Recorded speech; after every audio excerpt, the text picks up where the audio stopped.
Hi guys, what's up, it's Fahad. Welcome to my web development series. तो इस series के अंदर मैं आपको वेबसाइट कैसे बनाते हैं वो सिखाने वाला हूँ, फ्रंट एंड भी एंड बैक एंड भी। एंड सबसे पहले हम फ्रंट एंड से स्टार्ट करेंगे। एंड फ्रंट एंड में जो बेसिक चीज़ हम सबसे पहले सीखेंगे वो है HTML। और HTML क्या होता है मैं आगे आपको बताऊँगा। इस सीरीज़ को देखने के लिए आपको कोई भी रिक्वायरमेंट की ज़रूरत नहीं है, ये बिल्कुल ही बिगिनर्स के लिए है। So if you are ready and willing to learn, let's jump into it.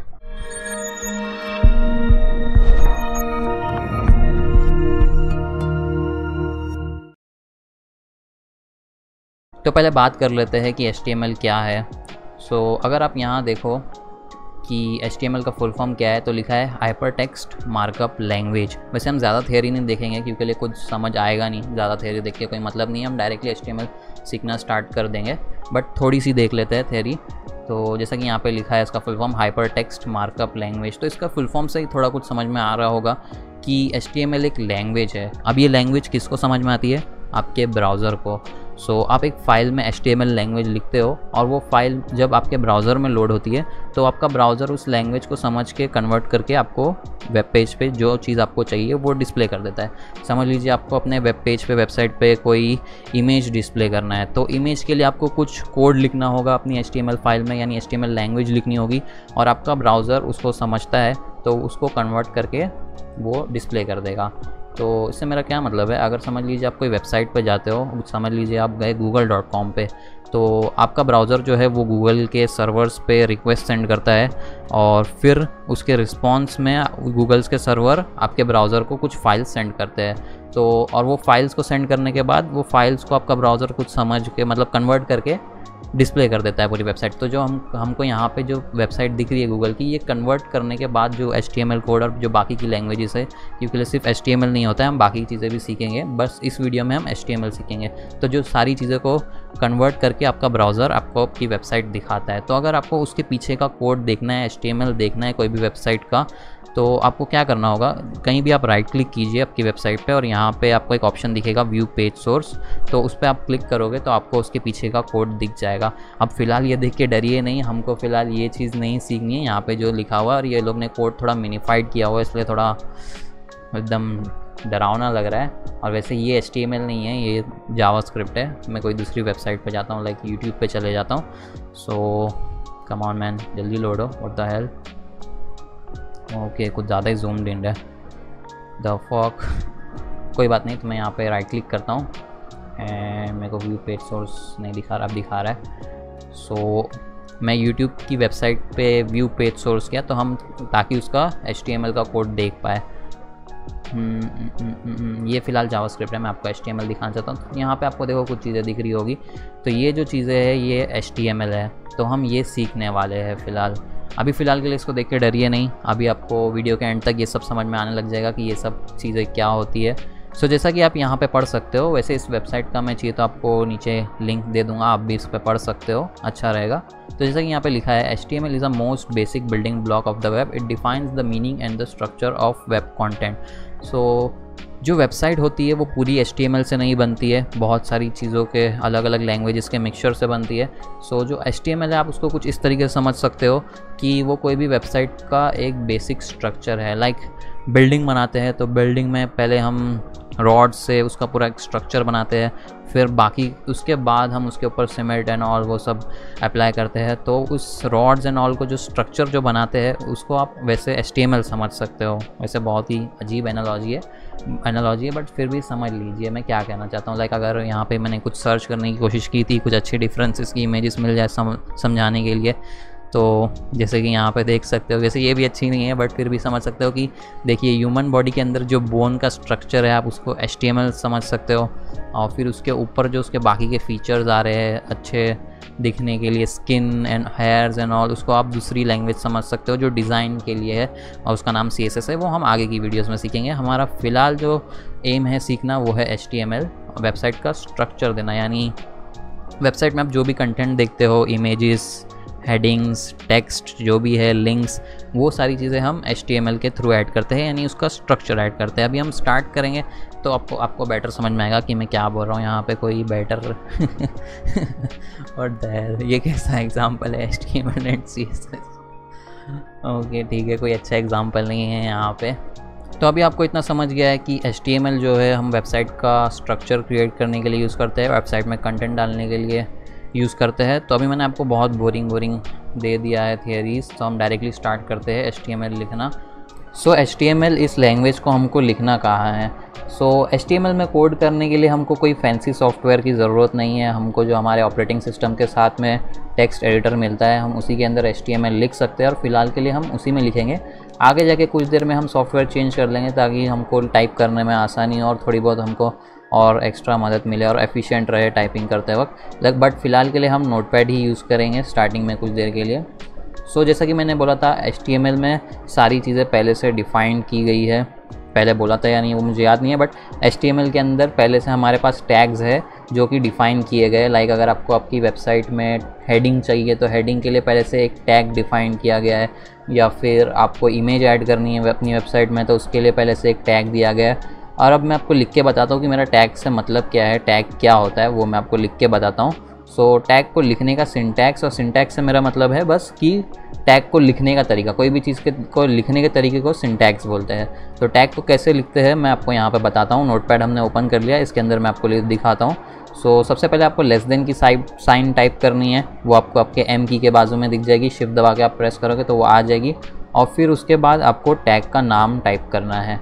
अभी फ़िलहाल मुझे हेडिंग टैग चाहिए, तो हेडिंग टैग का नाम HTML में है H1, तो मैं यहाँ पे टैग का नाम लिख दूंगा। नाम के बाद आपको ये ग्रेटर देन की साइन को प्रेस करना है। तो यहाँ पे आपने एक टैग को ओपन कर लिया, और HTML में आप जो भी टैग को ओपन करते हो आपको उसको क्लोज़ भी करना होता है। सो उसका भी सिंटैक्स मैं बता देता हूँ आपको कि आपको कैसे क्लोज़ करना है। तो सेम आपको यही लेस देन की साइन और बस यहाँ पे एक आपको एक्स्ट्रा स्लैश ऐड करनी है, और फिर जो टैग को हम क्लोज़ कर रहे हैं उसका नाम, एंड देन ये ग्रेटर देन की साइन। तो यहाँ पे आपने सक्सेसफुली एक टैग क्रिएट कर लिया। यहाँ पे आपने टैग ओपन कर दिया और यहाँ पे आपने टैग को क्लोज़ कर दिया। तो यानी आपने एक टैग क्रिएट कर दिया HTML में। अभी हमने ये टैग क्रिएट तो कर दिया है, बट इसको हमको रन भी करना है, और ये रन कहाँ होगा, हमारे ब्राउज़र में, क्योंकि वेबसाइट्स वहीं रन होती है हमारे ब्राउज़र में। तो इसको रन करने के लिए हमको इसको सेव करना पड़ेगा। तो सेव करने के लिए सबसे पहले मैं एक फ़ोल्डर क्रिएट कर लेता हूँ, न्यू फाइल एक्सप्लोरर ओपन कर लेता हूँ, और अब मैं अपने डेस्कटॉप पे एक फ़ोल्डर क्रिएट कर लेता हूँ। यहाँ पे मेरे पास पहले से एक फ़ोल्डर है YouTube HTML नाम का, इसके अंदर एक फ़ाइल है, मैं उसको डिलीट कर देता हूँ। और इसी फोल्डर के अंदर मैं इस अब जो हमने अभी टाइप किया है इसको सेव करूँगा। Ctrl+S भी दबा सकते हो, या फिर यहाँ पे आके सेव एज़ भी कर सकते हो, और फिर अपना फ़ोल्डर सेलेक्ट कर लीजिए। मेरा फ़ोल्डर यहाँ पे डेस्कटॉप पे है, डेस्कटॉप YouTube HTML। आप कोई भी फ़ोल्डर में डाल सकते हो, मैं ये फ़ोल्डर सेलेक्ट कर रहा हूँ। और फिर आपको अपनी फ़ाइल को नाम देना है, कुछ भी नाम दे सकते हो, इंपॉर्टेंट नहीं है नाम। मैं यहाँ पे इसको बस इंडेक्स नाम दे रहा हूँ, एक इंडस्ट्री स्टैंडर्ड नेम है, बट आप कुछ भी दे सकते हो। अपना नाम डालना है या कुछ भी डालना है वो डाल सकते हो, वो इतना इंपॉर्टेंट नहीं है। बट जो इसके बाद वाला स्टेप है वो बहुत इंपॉर्टेंट है। यहाँ पे आपको यहाँ पे दिया है सेव एज टाइप, इस पर आपको क्लिक करके ऑल फाइल्स कर देना है, और यहाँ पे उसको .html का एक्सटेंशन देना है। ये इंपॉर्टेंट है, ये आपको हमेशा सेम रखना होगा .html। उसके पहले जो फाइल का नाम है वो कुछ भी हो सकता है, बट ये .html इंपॉर्टेंट है। तो इससे आपके ब्राउज़र को पता चलेगा ओके ये HTML फाइल है, और आपके कंप्यूटर को भी पता चलेगा कि ओके ये .html फाइल है, उसको वैसे ट्रीट करना है। तो ये इंपॉर्टेंट है, .html वैसा डाल के उसको सेव कर सकते हो। अब ये सेव हो गई, तो अब हमने जिस फोल्डर में उसको सेव किया है वहाँ जाएंगे। तो मेरे डेस्कटॉप पे है, डेस्कटॉप पे YouTube HTML नाम का फोल्डर है, उसके अंदर मैंने डाला है। तो यहाँ पे आ जाओ, तो आपको फाइल दिख जाएगी, और फिर उस फाइल को ब्राउज़र में ओपन करने के लिए आपको उस पर राइट क्लिक करना है। राइट क्लिक करने के बाद आपको यहाँ पे ओपन विथ का ऑप्शन दिखेगा। जो भी ब्राउज़र आप यूज़ करते हो वो सेलेक्ट कर लो। मैं क्रोम यूज़ करता हूँ, तो मैं यहाँ पे क्रोम सेलेक्ट करूँगा, एंड ये ओपन हो गया। लेकिन आप फिलहाल आप देख सकते हो कि यहाँ पे कुछ भी नहीं है, हमारा ब्लैंक पेज ओपन हुआ है, पेज के अंदर कुछ भी नहीं है। लेकिन हमने तो यहाँ टैग क्रिएट किया है, फिर भी उसके अंदर कुछ नहीं है। ऐसा क्यों? क्योंकि हमने सिर्फ टैग क्रिएट किया है, एक हेडिंग का टैग, हमने कोई कंटेंट नहीं दिया है उसके अंदर। तो हमको कंटेंट भी देना पड़ेगा उसके अंदर, जो भी हमको कंटेंट चाहिए। अब कंटेंट कहाँ लिखेंगे? तो जैसा कि यहाँ पे एक ओपनिंग टैग है और एक क्लोजिंग टैग है, तो हमको ओपनिंग एंड क्लोजिंग टैग के बीच में हमारा कंटेंट देना होगा। तो अभी मैं फ़िलहाल के लिए यहाँ पे लिख देता हूँ हेलो वर्ल्ड। तो मैंने लिख दिया, और फिर Ctrl+S दबा के सेव कर लेता हूँ। कभी भी हम हमारी HTML की फ़ाइल में चेंजेस करेंगे तो हमको उस फाइल को सेव करना होगा, तब हमको हमारे चेंजेस ब्राउज़र में दिखेंगे। तो मैंने यहाँ पे सेव कर लिया। अब मैं ब्राउज़र में जाता हूँ, हमारी फ़ाइल पहले से ही यहाँ पे ओपन है, तो वापस ओपन करने की ज़रूरत नहीं है। सो बस इसको यहाँ पे रिफ़्रेश करने की ज़रूरत है। अगर अब मैं यहाँ पे रिफ़्रेश कर देता हूँ तो जैसा कि आप देख सकते हो हेलो वर्ल्ड आ गया, यानी आपका पहला वेब पेज बन चुका है। कॉन्ग्रेचुलेशंस। सो ये तो अभी हमने देख लिया एक टैग, और भी टैग्स देखने हैं हमें, हम वापस अपने नोटपैड के फाइल में आ जाते हैं। सो अगर आपको कोई दूसरा टैग लिखना है तो आपको इसका ध्यान रखना होगा कि आपने जो पहला टैग क्लोज कर दिया है उसके बाद आप अपना न्यू टैग ओपन करोगे। आप सेम लाइन पे भी कर सकते हो, बट अच्छी फॉर्मेटिंग के लिए हम नेक्स्ट लाइन पे आ जाते हैं, दूसरा टैग देखते हैं। तो पहला टैग जो हमने देखा वो था H1 यानी हेडिंग 1। तो हेडिंग 1 जो टैग है वो सबसे बड़ा होता है साइज़ में। तो वैसे हमको HTML में हेडिंग 6 तक के टैग्स मिलते हैं, तो मैं आपको वो लिख के दिखाता हूँ। तो जैसा कि मैंने बोला, आप जो आपका पहला टैग जहाँ क्लोज़ हुआ रहेगा उसके बाद से आप अपना न्यू टैग ओपन करोगे। तो सेम आपको लेस देन की साइन, टैग का नेम, तो मैं अभी फ़िलहाल जो टैग यूज़ करने जा रहा हूँ वो H2। ये H2 टैग H1 से थोड़ा छोटा होगा। लाइक H1 आप अपनी मेन हेडिंग यूज़ कर सकते हो, H2 को सब हेडिंग में यूज़ कर सकते हो, फिर उससे छोटी हेडिंग के लिए H3 यूज़ कर सकते हो, इस तरीके से। तो अभी मैं पूरे लिख देता हूँ H1 से लेके H6 तक के, और आपको ब्राउज़र में रिफ़्रेश करके दिखाता हूँ।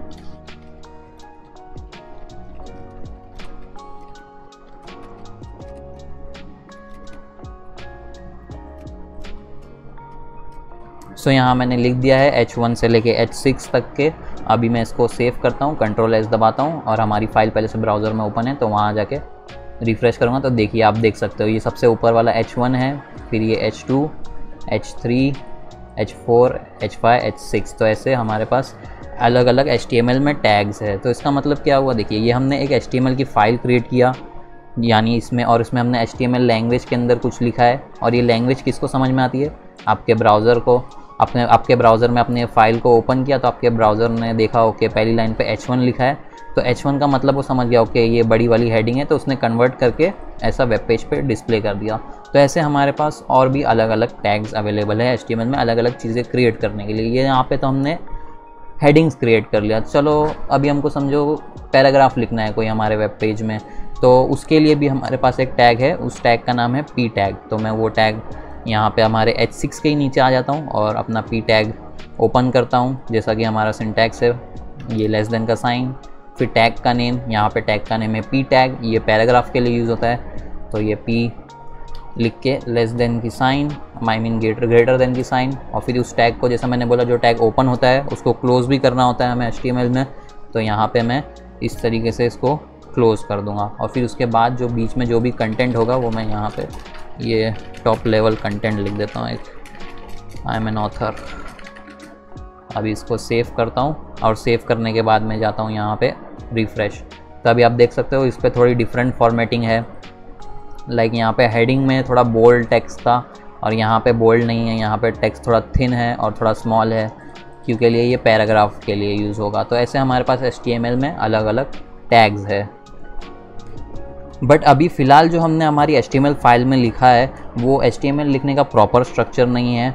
मैं अभी वापस यहाँ से अपनी फ़ाइल ओपन कर लेता हूँ। तो यहाँ जो मैंने जो लिखा है ये आपको बस क्विकली टैग्स का कॉन्सेप्ट एक्सप्लेन करने के लिए लिखा है, ये प्रॉपर स्ट्रक्चर नहीं है HTML लिखने का। अभी मैं ये सबको यहाँ से सेलेक्ट करके डिलीट कर देता हूँ और आपको HTML लिखने का प्रॉपर स्ट्रक्चर बता देता हूँ। यानी जब भी आप अपना HTML का एक न्यू पेज क्रिएट करोगे तो आप ये स्ट्रक्चर को हमेशा फॉलो करोगे, आप इसको बॉयलर प्लेट समझ सकते हो।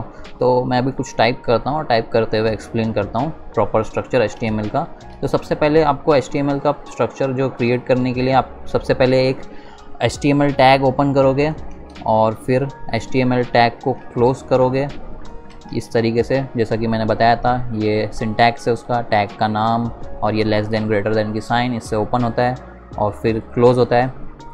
तो इस तरीके से आप HTML का एक टैग क्रिएट करोगे, और फिर आप उसके अंदर आओगे, HTML टैग के अंदर, बाहर नहीं, HTML टैग के अंदर आओगे, और उस टैग के अंदर आप एक हेड टैग क्रिएट करोगे। ओपन किया, और फिर उस हेड टैग को आप क्लोज़ भी करोगे इस तरीके से, और फिर हेड टैग के नीचे आओगे, हेड टैग के अंदर नहीं, हेड टैग के आगे, हेड टैग जहाँ आपने क्लोज़ किया उसके बाद आप एक बॉडी नाम का टैग ओपन करोगे और उसको क्लोज़ भी करोगे, जैसे हम हर टैग को करते हैं, ओपन करते हैं एंड क्लोज़ करते हैं। तो ये जो होगा आपका हमेशा HTML का स्ट्रक्चर होगा। वैसे टॉप पे आपको एक और एक चीज़ लिखनी रहती है, यहाँ पे आप आओगे तो एक टैग ऐसे डॉक टाइप लिखोगे और उसके आगे आप HTML लिख दोगे। तो ये टैग से क्या होगा, ये टॉप वाले टैग से आप अपने ब्राउज़र को बताओगे ओके मैं HTML यूज़ कर रहा हूँ और HTML का कौन सा वर्जन। अगर आप सिर्फ HTML लिख के छोड़ दोगे तो वो लेटेस्ट ब्राउज़र को अज्यूम कर मतलब लेटेस्ट वर्जन अज्यूम कर लेगा HTML का कि आप लेटेस्ट वर्जन यूज़ कर रहे हो HTML का, जो कि है HTML5। तो यहाँ पे हम अपना डॉक्यूमेंट का टाइप बता रहे हैं उसको कि HTML है and latest version of HTML हम यहाँ पे यूज़ कर रहे हैं।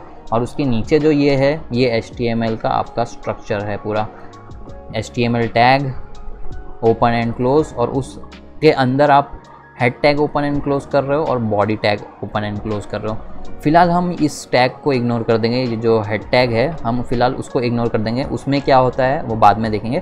फ़िलहाल हम जो भी करेंगे, फ़िलहाल अभी से हम जो भी करेंगे वो सब कुछ होगा बॉडी टैग के अंदर। बॉडी टैग के अंदर आपका जो भी कंटेंट है वो आपको अपने वेब पेज पे डिस्प्ले होता है, मतलब जितना भी कंटेंट आपके वेब पेज पे डिस्प्ले हो रहा है वो सारा चीज़ जाएगी बॉडी टैग के अंदर। लाइक अभी हमारा H1 टैग है,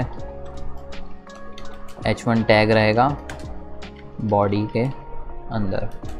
अभी क्लोज कर दो, अभी इसको मैं सेव कर देता हूँ, सेव करके जाता हूँ अपने ब्राउज़र में एंड रन करता हूँ। तो देखिए सेम हमको कोई डिफरेंस नहीं दिख रहा है, पहले हमको कोई एरर वगैरह कुछ नहीं दिया ब्राउज़र ने, क्योंकि ये ब्राउज़र हमारा स्मार्ट है, फॉरगिविंग है। HTML लैंग्वेज आप नहीं भी लिखोगे, सिर्फ ये जो स्ट्रक्चर फॉलो नहीं करोगे, फिर भी सिर्फ H1 लिख के भी छोड़ दोगे तो भी आपका ब्राउज़र समझ जाता है कि ओके ठीक है H1 है, उसको डिस्प्ले करना है। अगर आप ये नहीं भी लिखोगे तो भी ब्राउज़र आपको कोई एरर नहीं देगा, ये स्ट्रक्चर आप फॉलो नहीं करोगे तो। बट आपको ये फॉलो करना है, आप इस तरीके से प्रॉपर HTML लिखते हो। तो अभी के लिए इतना समझ लीजिए कि हमको जो भी चीज़ हमको अपने वेब पेज पे डिस्प्ले करवानी है हम उसको बॉडी टैग के अंदर लिखेंगे, और इस कॉन्सेप्ट को हम नेस्टिंग बोलेंगे। जब आप कोई टैग के अंदर कोई टैग लिखते हो तो हम उसको नेस्टिंग बोलेंगे। जैसे कि HTML का टैग है, HTML के टैग के अंदर हेड टैग है एंड बॉडी टैग है, यानी आपने HTML टैग के अंदर head tag and body tag को नेस्ट किया है, और यहाँ पे बॉडी टैग के अंदर आपने H1 टैग को नेस्ट किया है। ये नेस्टिंग का कॉन्सेप्ट आगे आपको काम में आएगा, फिलहाल के लिए आपको बता दे रहा हूँ तो आपको दिमाग में रहेगा ओके ठीक है नेस्टिंग कोई वर्ड है। सो यहाँ पे हमने बॉडी टैग के अंदर H1 टैग को नेस्ट किया है। सो फिलहाल के लिए इतना तो आप समझ गए कि हम अब जो भी चीज़ हम करने वाले हैं वो बॉडी टैग के अंदर ही करने वाले हैं। सो हमने अभी देख लिया H1 tags, H1 to H6 देख लिया एंड P टैग देख लिया। अब हम कोई दूसरा टैग देखते हैं। सो जो दूसरा टैग हम देखने वाले हैं वो है ऑर्डर्ड लिस्ट। जब भी आपको कोई चीज़ों की लिस्ट बनानी हो तो आप इस टैग का यूज़ कर सकते हो। तो सबसे पहले इसका सिंटैक्स देख लेते हैं कि क्या है। सो सेम आपको जैसे आप बाकी के टैग्स के साथ में कर रहे थे, लेस देन की साइन वही, और फिर टैग का नाम। तो अभी हम जो टैग यूज़ कर रहे हैं वो है ऑर्डर्ड लिस्ट, तो उस टैग का नाम है OL। आपको ऐसे लिखना है। तो यहाँ पे टैग ओपन हो गया और फिर सेम आपको टैग को क्लोज़ करना है। तो यहाँ पे आपने ऑर्डर्ड लिस्ट का टैग क्रिएट कर लिया है।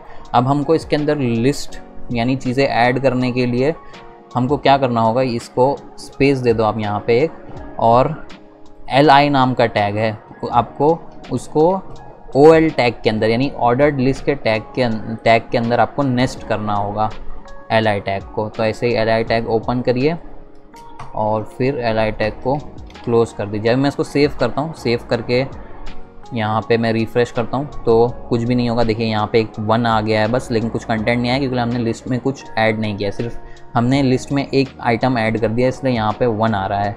अगर वैसे ही मैं यहाँ पे एक और LI को नेस्ट कर दूँ OL के अंदर तो हमको 1 and 2 मिल जाएगा। अब मैं इसको सेव करता हूँ, सेव करके यहाँ पे रिफ़्रेश करता हूँ। तो रिफ़्रेश करने के बाद देखिए यहाँ पे 1 and 2 आ गया। अब इसके अंदर हम लिस्ट में कुछ लिख भी देते हैं तो ये थोड़ा सेंस बना है हमारे लिए। यहाँ पे ऊपर हम H1 भी चेंज कर देते हैं।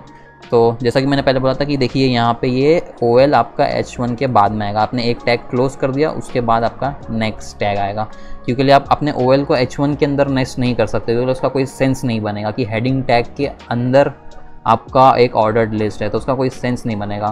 तो सेंस बनना चाहिए। जैसे यहाँ पे HTML ने डिफ़ाइन किया गया कि आपको OL टैग के अंदर LI टैग को नेस्ट करना है। सो ऐसे कोई भी चीज़ का सेंस बनना चाहिए, ऐसे नहीं कि आप कोई भी टैग को नेस्ट कर दोगे एक दूसरे के अंदर। सो जैसे कि मैं लिस्ट बनाने जा रहा था वो कर देते हैं, लिस्ट ऑफ गुड डीड्स। तो यहाँ पे मैं लिख देता हूँ लिस्ट में कोई भी चीज़, subscribe to my channel, press bell icon, और एक लिस्ट में एक और एक टैग ऐड कर देते हैं, मतलब एक और एक आइटम ऐड कर देते हैं हमारी लिस्ट के अंदर। li like the video। तो यहाँ पे मैंने एक लिस्ट तैयार कर लिया है। अब इसको सेव कर लेते हैं। सेव करके यहाँ पे मैं रिफ़्रेश करूँगा तो देखिए ये 1 2 3 करके ऐसे एक ऑर्डर्ड लिस्ट के फॉर्मेट में हमको एक लिस्ट मिल गई। तो हमको अगर कभी भी वेबसाइट में लिस्ट क्रिएट करनी हो कोई भी, तो हम ऑर्डर्ड लिस्ट का यूज़ कर सकते हैं। हमारे पास एक और एक लिस्ट अवेलेबल है HTML के अंदर, उसका नाम है अनऑर्डर्ड लिस्ट। तो यानी जब भी कोई चीज़ कोई ऑर्डर में नहीं हो, आपको एक लिस्ट बनानी हो लेकिन वो लिस्ट ऑर्डर में नहीं होनी चाहिए। मतलब ज़रूरी नहीं 1 2 3, यानी अगर आपको बुलेट पॉइंट्स चाहिए तो वो भी हम कर सकते हैं। मैं इसको डिलीट कर देता हूँ OL को। और ऑर्डर्ड लिस्ट का सिंटैक्स सेम है, मतलब अनऑर्डर्ड लिस्ट का सिंटैक्स सेम है ऑर्डर्ड लिस्ट के जैसा, बस आपको उसका नाम चेंज करना होगा। UL यानी अनऑर्डर्ड लिस्ट। सेम आप उसको ओपन करोगे और फिर उसको आपको क्लोज़ करना है। क्लोज़ कर लिया। क्लोज़ करने के बाद सेम इसके अंदर आपको li टैग डालने हैं, लिस्ट टैग्स, यानी UL टैग के अंदर लिस्ट टैग्स को आपको नेस्ट करना है सेम वैसे ही। अब मैं यहाँ पे कुछ लिस्ट टैग क्रिएट कर लेता हूँ। अब जाके मैं इसको अपने ब्राउज़र में रिफ़्रेश कर देता हूँ। तो यहाँ आप देख सकते हो रिफ़्रेश करने के बाद यहाँ पे वो नंबर्स नहीं है, अभी यहाँ पे बुलेट पॉइंट्स है। तो अगर आपको कोई लिस्ट चाहिए हो जिसमें कोई ऑर्डर की ज़रूरत नहीं है 1 2 3, तो आप इस तरीके से ये यूज़ कर सकते हो अनऑर्डर्ड लिस्ट। सो अभी तक हमने कुछ टैग्स देख लिए। अभी हम टॉपिक चेंज करते हैं। अभी हम एट्रीब्यूट्स के बारे में जानेंगे कि एट्रीब्यूट्स क्या होते हैं HTML में। सो हमारी HTML की फ़ाइल में अभी हम आ जाते हैं। तो अभी तक के हम सिर्फ टैग्स क्रिएट कर रहे थे। अभी हम देखते हैं कि एट्रीब्यूट्स क्या होता है। सो जो आपके टैग्स है, आप अपने टैग्स को कुछ एट्रीब्यूट्स दे सकते हो, यानी कि आप अपने टैग्स को और इन्फॉर्मेशन दे सकते हो कि आपके टैग्स और कैसे दिखने चाहिए या कैसे होने चाहिए। तो एट्रीब्यूट्स को लिखने का सिंटैक्स क्या है और कहाँ लिखते हैं वो मैं बताता हूँ। सो अभी फ़िलहाल ये जो H1 है मैं इसको हटा देता हूँ और एक न्यू H1 क्रिएट करता हूँ। तो सेम अपना जैसे हम क्रिएट करते हैं, यहाँ पे मैंने H1 को ओपन किया और यहाँ पे मैं H1 को क्लोज़ कर दिया। सो अब मैं एट्रीब्यूट कहाँ लिखूँगा। सो एट्रीब्यूट जो आपका ओपनिंग टैग होता है, आप अपने ओपनिंग टैग में जाओगे और उसके नेम के बाद आप एक स्पेस दोगे और फिर उसके बाद अपने एट्रीब्यूट का नाम दोगे। सो अलग अलग एट्रीब्यूट्स होते हैं, बहुत सारे एट्रीब्यूट्स है HTML में, अलग अलग टैग्स के अलग अलग एट्रीब्यूट्स होते हैं। मैं आपको जो लिंक दूंगा नीचे, मोज़िला डेवलपर की जो साइट है, आप उस पर जाके पढ़ सकते हो अलग अलग एट्रीब्यूट्स अलग अलग टैग्स के। बट जो इंपॉर्टेंट टैग्स है फ़िलहाल हम वो देख लेते हैं, या बेसिक टैग्स बोल सकते हो कि जो जिससे आपको क्लियर हो जाए कि एट्रीब्यूट्स क्या होते हैं। सो जो सबसे पहला एट्रीब्यूट हम इसके अंदर देखने वाले हैं वो है अलाइन एट्रीब्यूट, जो आपको बहुत ईजीली समझ में आ जाएगा। सो यहाँ पे मैं कुछ लिख देता हूँ इसके अंदर।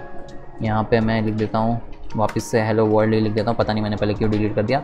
हेलो वर्ल्ड लिख देता हूँ और हमारे वेब ब्राउज़र में आकर रिफ़्रेश कर देते हैं तो देखिए ये हेलो वर्ल्ड लिखा है। तो अभी मैं इसमें एक एट्रीब्यूट ऐड कर देता हूँ, अलाइन एट्रीब्यूट। तो यहाँ पे मैं लिख देता हूँ अलाइन। ये तो एट्रीब्यूट का नाम हो गया। इस तरीके से आपको इसका सिंटैक्स है कि आपको एट्रीब्यूट का नाम लिखना है और फिर उसको एक वैल्यू देनी है हमको उस एट्रीब्यूट की।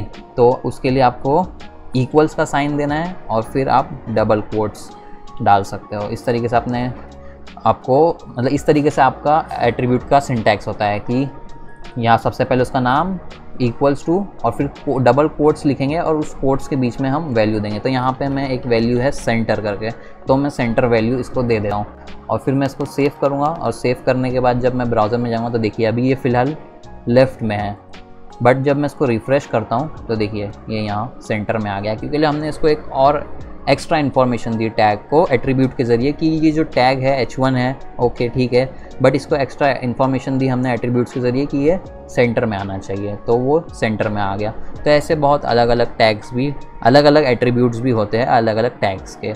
सो जैसे कि हमने यहाँ पे नीचे हमने अनऑर्डर्ड लिस्ट का यूज़ किया था, तो अनऑर्डर्ड लिस्ट का एक एट्रीब्यूट है टाइप नाम का।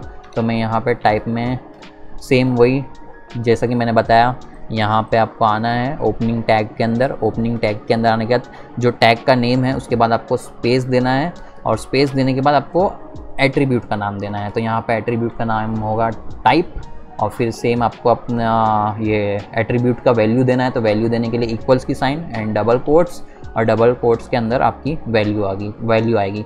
तो टाइप में अलग अलग वैल्यूज़ आप दे सकते हो। यहाँ पे मैं दे देता हूँ स्क्वायर। स्क्वायर देके मैं इसको सेव करता हूँ। सेव करने के बाद जाके मैं यहाँ पे रिफ़्रेश करूँगा तो देखिए, अगर आप मैं यहाँ देख पा रहे होगे, मैं जूम कर देता हूँ थोड़ा, तो पहले ये बुलेट पॉइंट्स सर्कल थे, अब ये स्क्वायर हो गए हैं। सो इस तरीके से आप अलग अलग एट्रीब्यूट्स का यूज़ कर सकते हो। अगर मैं यहाँ पे जाके सेंटर की जगह राइट दे दूँ तो ये हेलो वर्ल्ड जो है वो राइट में चला जाएगा। अब मैं इसको वापस से जूम आउट कर लेता हूँ। तो ये तो हो गया एट्रीब्यूट्स। अभी हम एक न्यू टैग देखते हैं। वेबसाइट में हम इमेजेस तो देखते ही है, इमेजेस बहुत सारी यूज़ होती है वेबसाइट में अच्छा दिखाने के लिए। तो अब हम इमेज टैग देखते हैं कि इमेज टैग की अगर हमको हमारे वेबसाइट में कोई इमेज ऐड करनी है तो वो कैसे करेंगे। तो मेरे हिसाब से फ़िलहाल से मैं ये निकाल देता हूँ सब कुछ यहाँ पे और इमेज टैग ऐड करता हूँ। तो सेम इमेज टैग के लिए हम लेस देन की साइन डालेंगे, सेम सिंटैक्स हर एक टैग क्रिएट करने के लिए, और फिर इमेज का नाम डालेंगे, मतलब टैग का नाम डालेंगे, और इमेज टैग का नाम है img। और फिर यहाँ पे इसको जो इमेज टैग होता है, मतलब HTML में कुछ टैग्स हमको डायरेक्टली क्लोज करने होते हैं और कुछ टैग जो होते हैं वो सेल्फ क्लोजिंग होते हैं। लाइक इमेज के लिए आपको ऐसे नहीं क्लोज करना है, इमेज को आप ऐसे नहीं क्लोज करोगे, इमेज टैग को आपको क्लोज ऐसे करना है। सो इसी तरीके से ये ओपन भी हो जाएगा और क्लोज भी हो जाएगा। ये सेल्फ क्लोजिंग टैग्स है। तो HTML में कुछ टैग्स जो है वो आपको डायरेक्टली आपको क्लोज करने पड़ेंगे, और जो कुछ सेल्फ क्लोजिंग टैग्स है वो आप डायरेक्टली इसी तरीके से ओपन एंड क्लोज एक ही लाइन में हो जाएगा। तो अब ये इमेज टैग हो गया। अब मैं सेव करूँगा, सेव करके जाके रन करूँगा तो कुछ भी नहीं आएगा, क्योंकि हमने सिर्फ इमेज टैग क्रिएट किया है, उसको कोई इमेज बताया ही नहीं कि भाई कौन सी इमेज तुझे शो करनी है, वो तो हमने बताया ही नहीं। तो वो भी हमको करना पड़ेगा। तो उसके लिए हमको इसको एक एट्रीब्यूट देना पड़ेगा src नाम का, यानी सोर्स एट्रीब्यूट, कि आपको इमेज जो बतानी है वो कौन सी इमेज, तो उसका सोर्स देना पड़ेगा। तो सेम आपको एट्रीब्यूट का नाम टाइप करना है src और फिर इक्वल्स की साइन और फिर डबल कोट्स के बीच में आपकी वैल्यू आएगी। तो आप कोई इमेज डाउनलोड भी कर सकते हो या वेब पे कोई इमेज पहले से अवेलेबल है वो भी शो कर सकते हो। मैं दोनों एग्जांपल आपको बता देता हूँ। यहाँ पे हम कोई एक इमेज सर्च कर लेते हैं, काहे की इमेज के व्हाट, ये क्या चालू हो रहा है, मैं इमेज लिख रहा था सिर्फ। सो यहाँ पे एक इमेज लिख देते हैं, कोई भी रैंडम सी इमेज आ जाएगी वो ले लेंगे। तो ये एक अच्छी इमेज लग रही है, इसको हम क्या करेंगे, कोई भी इमेज का अगर आपको नेट पे से एड्रेस चाहिए, इंटरनेट पे से कोई इमेज का, तो आप उस इमेज पे क्लिक करने के बाद जब राइट क्लिक करोगे उस इमेज पे तो आपको यहाँ पे कॉपी इमेज एड्रेस दिख रहा होगा, उस पर क्लिक करोगे तो आपको उस इमेज की लिंक मिल जाएगी। इस पर क्लिक करना, copy image address, copy link address पे मत क्लिक करना वरना नहीं आएगा। यहाँ पे आपको कॉपी इमेज एड्रेस पे क्लिक करना होगा। तो वो इमेज को लेके अभी कॉपी हो गया है उसका एड्रेस। तो अभी हम जाएंगे वापस हमारे HTML के फाइल में और यहाँ पे उसको पेस्ट कर देंगे। कहाँ पेस्ट करेंगे, डबल कोट्स के बीच में, यहाँ बीच में। सो यहाँ पे पेस्ट कर देंगे। ओके, इसका इमेज एड्रेस बहुत बड़ा है, कोई बात नहीं, सेव कर देंगे। सेव करने के बाद वापस हमारी index.html की फ़ाइल जो ओपन है ब्राउज़र में उसमें जाएंगे एंड रिफ़्रेश करेंगे तो आप देख सकते हो यहाँ पे वो इमेज डिस्प्ले हो गई। ये तो हो गया कि जो इमेज इंटरनेट पे अवेलेबल है, गूगल एंड ऑल जो भी है उस पर अवेलेबल है। अब जो इमेजेस हमारे पास अवेलेबल है, डाउनलोडेड है हमारे पीसी में, उसको कैसे शो करना है वो भी मैं दिखा देता हूँ। तो यहीं से कोई एक इमेज डाउनलोड कर लेते हैं ये बेबी योडा की इमेज डाउनलोड कर लेते हैं यहाँ से। ठीक है, चलो क्यूट सी इमेज है, इसको मैं सेव कर लेता हूँ, पहले डाउनलोड कर लेता हूँ। कहाँ डाउनलोड कर लेंगे, हमारे सेम फोल्डर में चलो डाउनलोड कर लेते हैं। तो मैं आपको और एक चीज़ दिखा सकता हूँ। हमारा ये फ़ोल्डर था यूट्यूब, यानी कि जो फोल्डर में आपकी वो फाइल है, क्या बोलते हैं, index.html जो HTML की फ़ाइल है, मैं उसी सेम फोल्डर के अंदर इस इमेज को डाउनलोड कर रहा हूँ। इसका नाम कुछ अच्छा चेंज कर देते हैं, बहुत लंबा नाम है, मैं इसका नाम बस इमेज दे देता हूँ और सेव कर देता हूँ। नाम कुछ भी हो सकता है, मैं उसका नाम कॉम्प्लिकेटेड था इसलिए मैंने चेंज कर दिया। सो ये जो फोल्डर में हमारा HTML फाइल है उसी फोल्डर के अंदर मैंने इसको डाउनलोड किया है। तो अभी जो ये टैग है मैं इसको वापस डिलीट कर देता हूँ, इसका सोर्स बहुत ही लंबा है। ओ माय गॉड, ये क्या है। सो मैं इसको डिलीट कर देता हूँ। सो ये इमेज टैग डिलीट हो गया। तो अभी हम देखने जा रहे हैं कि जो फ़ोटोज़ आपके पहले से अवेलेबल है पीसी के अंदर उसको कैसे आपके HTML फाइल में डिस्प्ले करना है। तो सेम यहाँ पे मैं इमेज टैग क्रिएट करूँगा, इमेज टैग सेल्फ क्लोजिंग है, और फिर सोर्स में जो है अभी आपका सोर्स क्या होगा, तो जो फाइल है वो आपके सेम फोल्डर के अंदर है। तो सेम फोल्डर के अंदर रहेगी जब फाइल, तो अब आप उसको बस इमेज का नाम दे सकते हो और इमेज के नाम के साथ जो उसका फॉर्मेट है। जाके आप फॉर्मेट चेक कर सकते हो इमेज का। यहाँ पे आने के बाद देखिए इमेज, उसका नाम और उसका फॉर्मेट भी दिया हुआ है, एक्सटेंशन .jpg, तो वही आप सेम कॉपी कर दोगे। सो अगर ये करने के बाद मैं इसको सेव करके रिफ़्रेश करता हूँ तो देखिए यहाँ पे जो इमेज थी वो डिस्प्ले हो रही है। सो ये तो हो गया जब आपकी इमेज सेम फोल्डर में है, यानी जिस फोल्डर के अंदर आपकी HTML की फ़ाइल है अगर इमेज उसी सेम फोल्डर में है तो डिस्प्ले करने का तरीका ये हो गया। अब देखते हैं कि समझ लीजिए अगर इमेज सेम फोल्डर में नहीं है तब क्या करना होगा। सो इसी इमेज को मैं यहाँ से कट कर लेता हूँ। कट करने के बाद मैं एक फ़ोल्डर पीछे आ जाता हूँ, यानी मेरे डेस्कटॉप पे आ जाता हूँ और यहाँ पे मैं इसको पेस्ट कर देता हूँ। सो अभी वो जो इमेज थी वो इस फोल्डर के अंदर नहीं है, तो अगर अभी जाके हम इसको रिफ़्रेश करेंगे तो यहाँ पे इमेज डिस्प्ले नहीं होगी, क्योंकि लिए उस फोल्डर के अंदर वो इमेज प्रेजेंट है ही नहीं, तो कैसे डिस्प्ले करेगा। तो उसके लिए हम एक और एक एट्रीब्यूट भी यूज़ कर सकते हैं। यहाँ पे एक और एक एट्रीब्यूट होता है, जैसा कि सोर्स एट्रीब्यूट है हमारे टैग को बताने के लिए कि कौन सी इमेज यूज़ करना है। तो एक और एक एट्रीब्यूट भी होता है ऑल्ट एट्रीब्यूट, आप इसका भी यूज़ कर सकते हो ALT। इस एट्रीब्यूट से आप इमेज के बारे में इंफॉर्मेशन दे सकते हो कि इमेज क्या है। सो जो सर्च इंजन्स है लाइक गूगल एंड ऑल, तो लोगों को पता चलेगा कि ये इमेज किस बारे में है, तो रैंकिंग में भी आपकी थोड़ी हेल्प हो सकती है। सो कुछ भी लिख सकते हैं यहाँ पे, this is an image of baby योडा, और फिर इसको सेव कर दोगे तो इससे आपके सर्च इंजन्स को भी पता चलेगा कि ये इमेज क्या है, उसके बारे में उसको थोड़ा डिस्क्रिप्शन मिलेगा। और जब भी आपकी इमेज लोड नहीं होगी तो यहाँ पे वो ऑल टैग भी डिस्प्ले हो जाएगा कि ये इमेज क्या है, तो यूज़र को थोड़ा हेल्प हो जाएगा कि अगर इमेज लोड नहीं हुई तो ओके ठीक है, यहाँ पे इस चीज़ की इमेज थी जो कि लोड नहीं हुई है, ठीक है। सो अभी जो फाइल है, अभी जो इमेज है वो मैं उसको डिस्प्ले कैसे करूँगा वो देखते हैं। तो अगर आपको फाइल पाथ्स के बारे में पता हो, अगर नहीं पता हो तो मैं थोड़ा सा बता देता हूँ। अगर जब भी आप डॉट एंड स्लैश लिखोगे तो यानी इसका मतलब हो जाएगा सेम फोल्डर, यानी सेम फोल्डर के अंदर image.jpg नाम की फ़ाइल। यानी अगर सिर्फ आप ऐसे भी लिखोगे तो भी वही मतलब हुआ कि सेम फोल्डर के अंदर JPG नाम मतलब image.jpg नाम की फ़ाइल। लेकिन अगर आप डॉट एंड स्लैश लगा देते हो तो इसका मतलब भी यही हुआ कि सेम फोल्डर के अंदर image.jpg नाम की फ़ाइल। बट अगर आप दो डॉट का यूज़ करते हो तो दो डॉट्स का मतलब हो जाएगा एक डायरेक्टरी अप जाना, यानी एक डायरेक्टरी पीछे चले जाना। सो यानी हम कौन से फोल्डर में थे, हम फोल्डर में थे YouTube HTML के फोल्डर में, और वो फाइल कहाँ है, YouTube HTML फोल्डर के बाहर है, या कहाँ गई, यहाँ है। तो फिर ये डबल डॉट से क्या होगा कि जो ब्राउज़र है वो एक फ़ोल्डर अब जाके देखेगा, यानी उस जिस फोल्डर के अंदर वो फाइल प्रेजेंट है उससे बाहर जाके वो ये image.jpg नाम की फ़ाइल को ढूंढेगा। तो अब अगर मैं जाके इसको रिफ़्रेश करता हूँ तो वो इमेज डिस्प्ले हो जाएगी, क्योंकि लिए अब फाइल पाथ सही दिया गया है। यहाँ पे एक फ़ोल्डर बाहर जाके image.jpg, और अब वो जाके अगर हम चेक करें तो वैसा ही है सेम। अगर हम YouTube HTML फोल्डर से एक बाहर आते हैं तो वो फाइल प्रेजेंट है।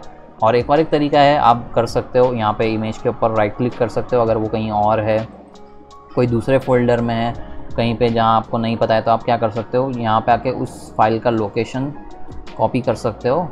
राइट क्लिक करके आप प्रॉपर्टीज़ पे क्लिक करोगे तो यहाँ पे आपको लोकेशन मिल जाएगा, तो आप उसको सेलेक्ट करो, ड्रैग करके कॉपी कर सकते हो। और कॉपी करने के बाद अपने यहीं HTML फाइल में आ जाओ और उसके सोर्स में आप यहाँ पे उस लोकेशन को पेस्ट कर दो और एक ये वाला स्लैश डाल दो, ये वाला स्लैश डाल दो, ये आपको आपके एंटर की के ऊपर दिख जाएगा मोस्टली।